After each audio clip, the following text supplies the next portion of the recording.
Sahay, former IPS officer, also with us now. Sanjay Sahay, what do you make of course, this shocking case that has come to light from Panchkula, and also what the family members now are saying?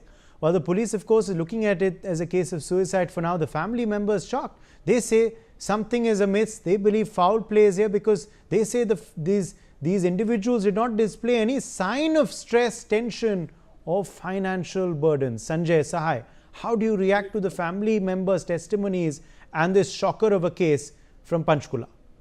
First and foremost, my thought process says that this fellow never asked for any help.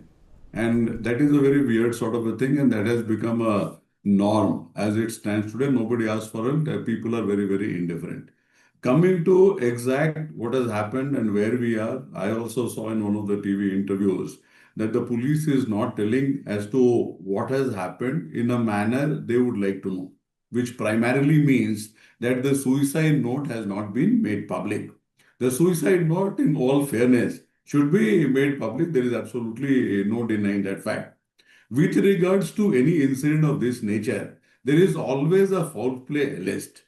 Now, the chances of foul play is generally very slim. Whether in this case there has been a foul play or there has not been a foul play, that only the investigation can bring to light.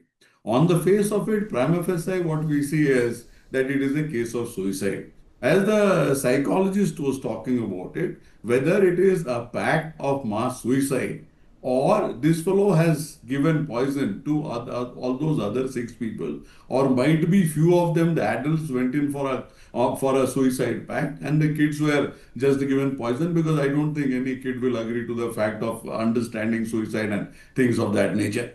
So broadly, with regards to police investigation, primarily I am seeing lack of transparency. There's also a relative there who says that he has been around from, say, I think morning from 3 o'clock or something, and he is still not aware of the basic facts of the case.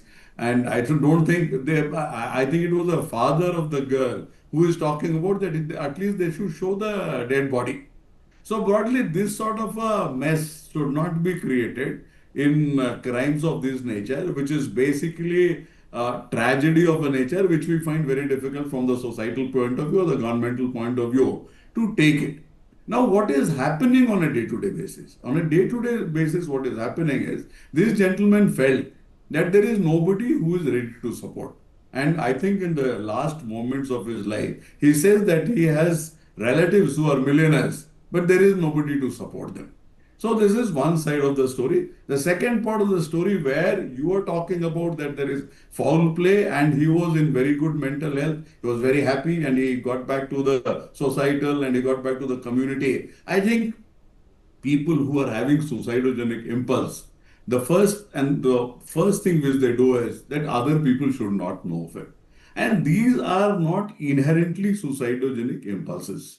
These are created because of the situation where they land in. We have heard of lots and lots of cases where there's defaulters and the way banks have chased them and made their life miserable. This can be or would be one of those instances where he would have been fed up of all these crises which he has been facing in life. 2 more things I would like to add.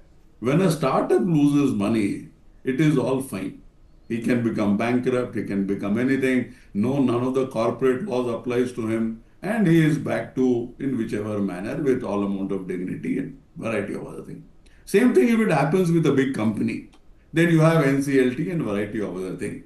For an individual, why don't we have anything like debt restructuring for individuals? Does government not have the responsibility to take care of people who are in financial crisis? We have been hearing of guarantees here, guarantees there. But if we cannot guarantee dignity of life to this particular family, I think from all aspects, from community, from psychological intervention to literally any part. Because had somebody or some institution or some institutionalized framework... Absolutely. In fact, NewsX has also spoken with the